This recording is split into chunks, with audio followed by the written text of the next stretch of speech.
Papaano nga ba inihahanda ang ating mga kabataan? Ngayon po ang araw ng pagtatapos mula dito sa Philippine National Police Academy sa Silang, Cavite. At syempre, tututukan natin ang mga anak ng ating mga OFW na kasama po sa grupong ito na magtatapos dito sa PNPA. Ito ang special edition ng inyong Bantay OCW program. Ako po si Susan K., hatid ng Bantay OCW Foundation at ng Inquirer.net. Bantay OCW, Bantay OCW, Bantay OCW, Bantay OCW, yeah, yeah. Patuloy po nating tinutunghayan ang pagtatapos mula dito sa Philippine National Police Academy sa Silang, Cavite, kung saan ginaganap ito para po sa ating Layag Diwa Class of 2024. Congratulations sa ating mga graduates!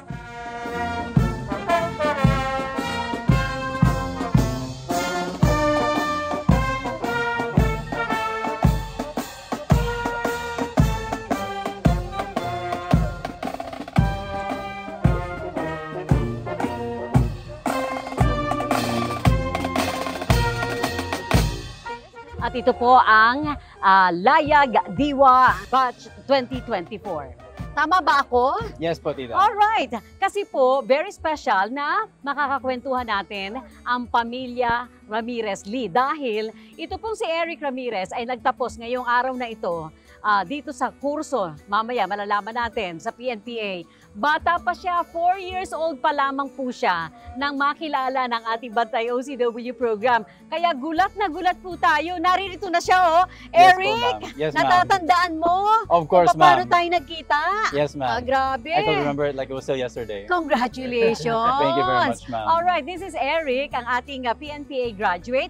At si Shote naman, kung tawagin, ano nga ang buong pangalan mo, anak? Richwin Ramirez Lee po. First year, ano? Papasok, nakadete rin dito sa PNPA. Siyempre, ang kanyang butihing mami, the one in yellow, si Marivic Ramirez. Marivic Ramirez Lee at ang ang girlfriend naman ito ni Eric. Tama? Yes, ma'am. Oh, wow. And your name is? Rachel. Okay. Bakit ka magpupulis? It all started when I was young po, ma'am. Wherein like, I was actually fond of watching movies that would perhaps fight against the bad guys. It all started with RoboCop, Batman, and I told myself, I wanted to be like that guy in the cape. I wanted to be someone who the people would look up to and someone who would become the voice of the people and defend the innocent, ma'am.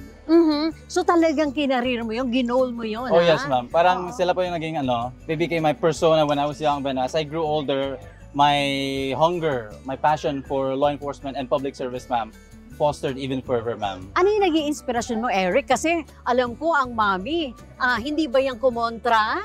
Oh, at first, ma'am, Kumontra? kumontra po siya talaga, ma'am. Ayaw. Yes, ma'am. And then when I told her that I already passed the examination, she was like, oh, okay, sige, I'll give you my full support. Oh, okay. So hindi ka na nahihirapan. No, ma'am. Nakumbinsin pa siya dahil pumasa ka na. Yes, ma'am. And napakarami, ilan nga yung nag-apply?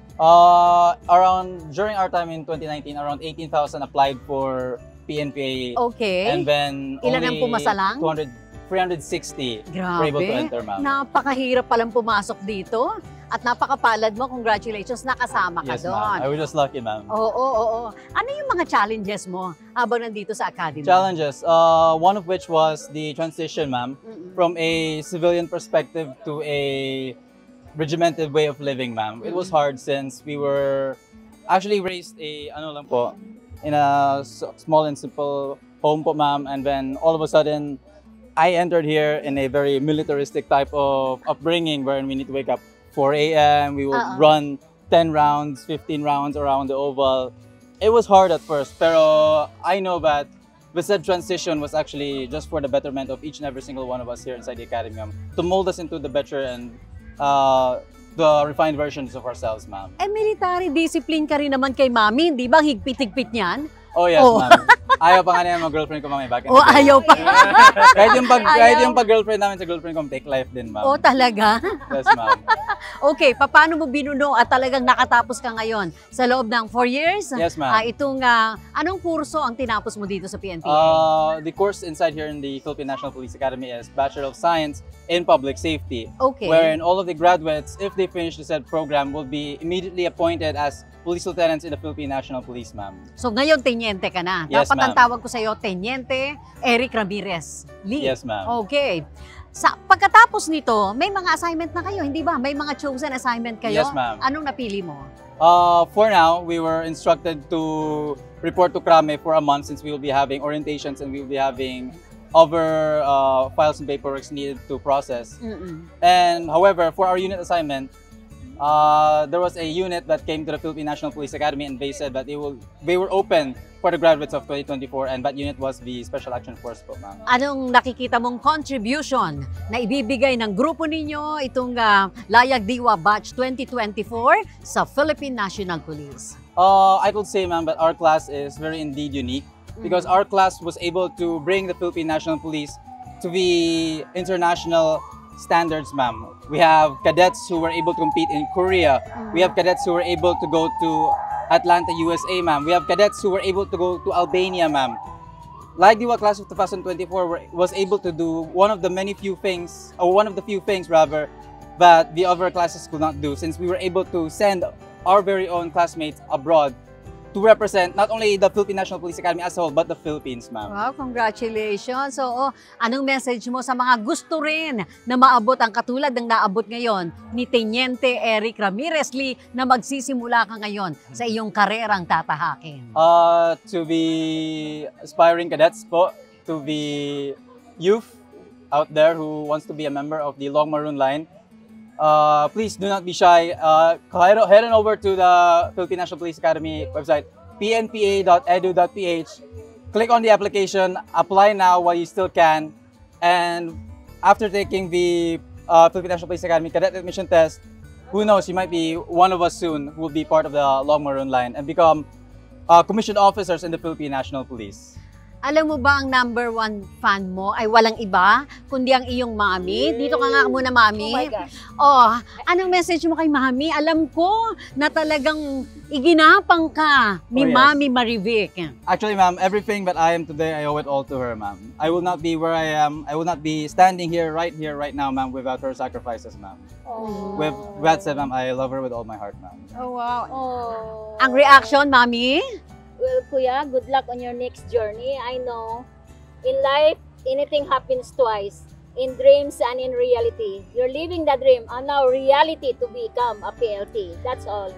Message sa mga nanay na katulad To mo. all the mothers out there na may anak na katulad sa anak ko, from plebo up to become a PLT, hold on tight. Just hang on. Whatever happens, just hang on. Hold on tight. Thank you God is very watching. much. Wow! Thank you very much.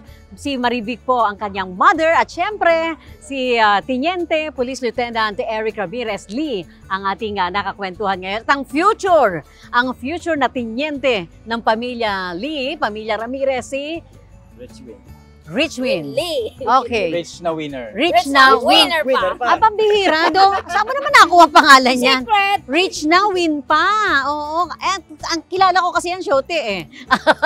Si Shote. Oo. Okay. And Rachel, thank you very much. Congratulations sa inyo. Thank you very much. Maraming ma'am. salamat. Mga kaibigan, ito po ang inyong espesyal na edisyon dito lamang sa PNPA mula po sa Silang Cavite para po sa natatanging graduation ceremony na ginawa po dito sa PNPA. At syempre, ang ating pagbati at talagang namang napakasaya ng aming programa na makita ang batang 4 na taon ngayon. Noon, ngayon po ito, tenyente na at nagtapos sa Philippine National Police Academy kung saan naging guest of honor naman ang kanilang Commander-in-Chief, walang iba, ang Pangulo ng Pilipinas, si Pangulong Ferdinand Bongbong Marcos kasama ng ilang mga kalihim o secretary ng pamahalaan. Matinding mga sakripisyo hindi lamang ng ating mga kadete, ng anak ng ating mga kababayan, ng anak ng ating mga OFW, kundi lalo na ang kanilang mga anak na totoo nga namang nagsakripisyo upang maabot ang kanilang mga pangarap na maging bahagi at magtapos dito sa Philippine National Police Academy. Ito po ang inyong Bantay OCW Foundation mula po sa Inquirer.net para po sa ating special edition. Ako po si Susan Kay.